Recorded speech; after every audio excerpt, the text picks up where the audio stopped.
I get nervous. For almost 2 years I barely worked with my weapon. And now there are people walking around with cameras filming the whole process. The last thing I want is to embarrass myself in front of 2 continents.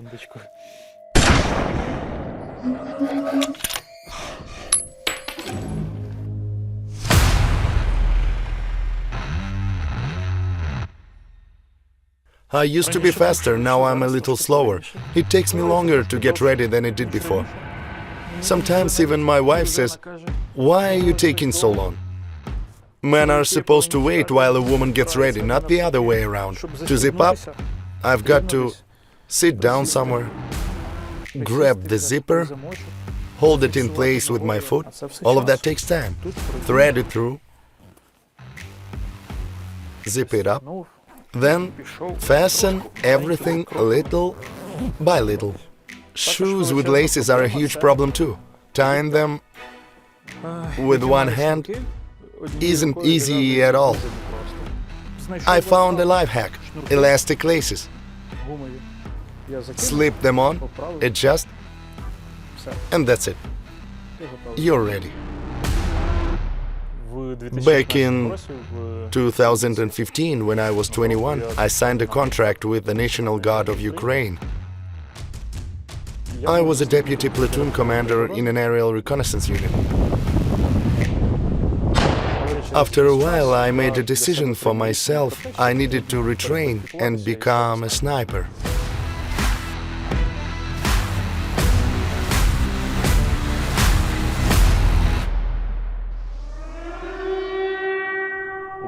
There's an air raid alert in Kyiv.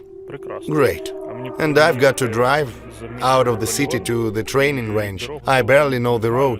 I always use navigation. But during an alert, the navigation doesn't work. May 2022. We're on a combat mission in the Donetsk Oblast, near the town of Soledar. We were moving through the gray zone toward the enemy. The firefight starts. An enemy machine gunner hits my right index finger. I drop my weapon, quickly wrap it up, and then a bullet hits my left arm. It strikes around the bicep, completely shatters the bone. Fragments stay inside my body. Part of the bullet tears through the soft tissue and exits. I was wounded around noon. I spent the whole night hallucinating, crawling through a tree line. By morning, I understood the arm couldn't be saved. It had locked up, gun stiff in a straight position. I came to terms with the fact that I was gonna lose it.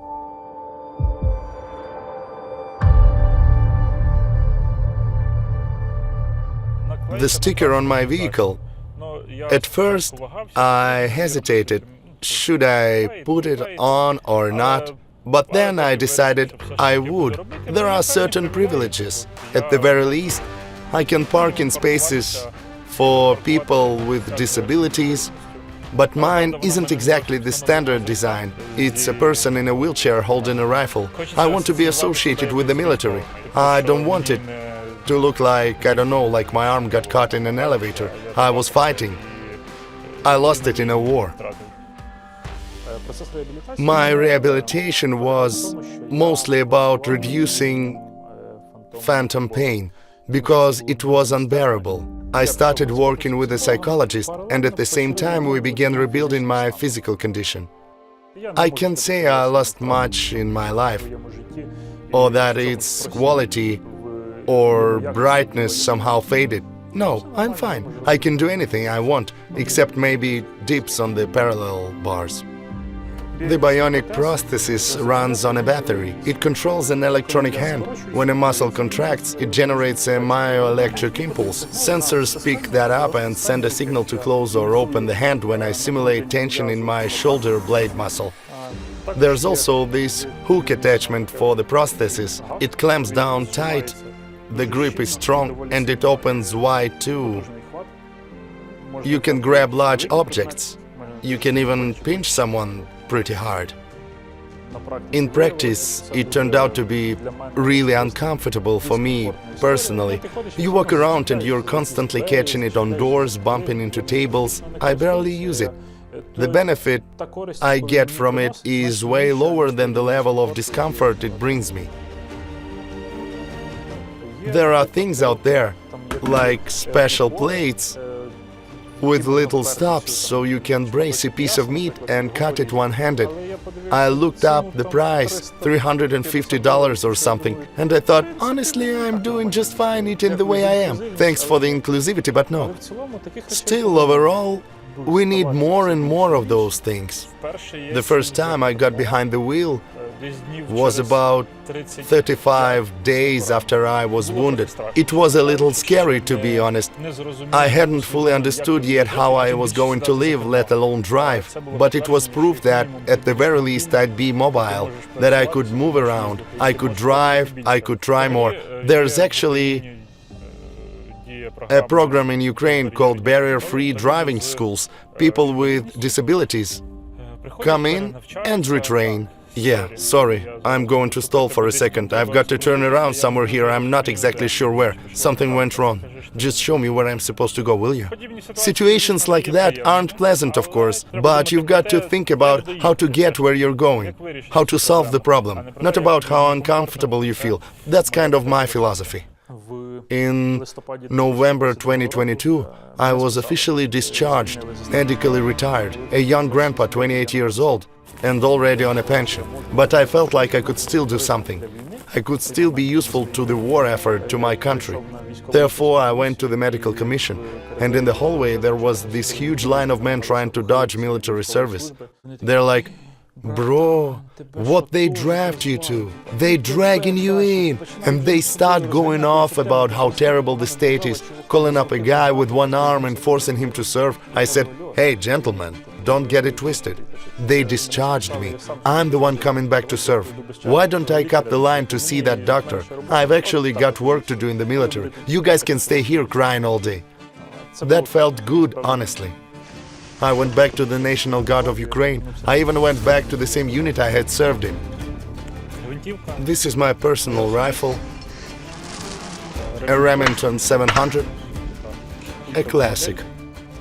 I drove out, shot, tried different setups, shooting prone, but I wasn't seeing the results I used to get with two hands. That got under my skin. And it turned out I hadn't been to the range in almost 2 years. But today, I borrowed a shooting tripod from a friend and tried working off of that.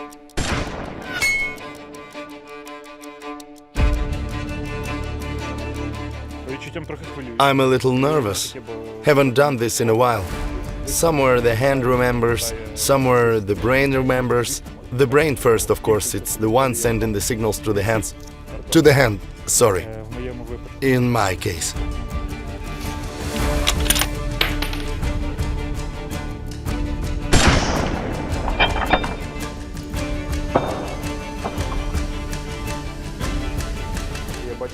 I didn't see the results I wanted, and that really threw me off, knocked me out of my internal balance.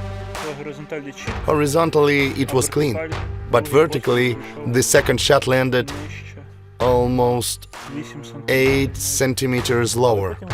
But then it turned out the issue was simple. The ball head holding the rifle, I hadn't tightened it all the way. The rifle had a little play in it, and that's why I couldn't get the result I needed. I fixed it, tightened it down.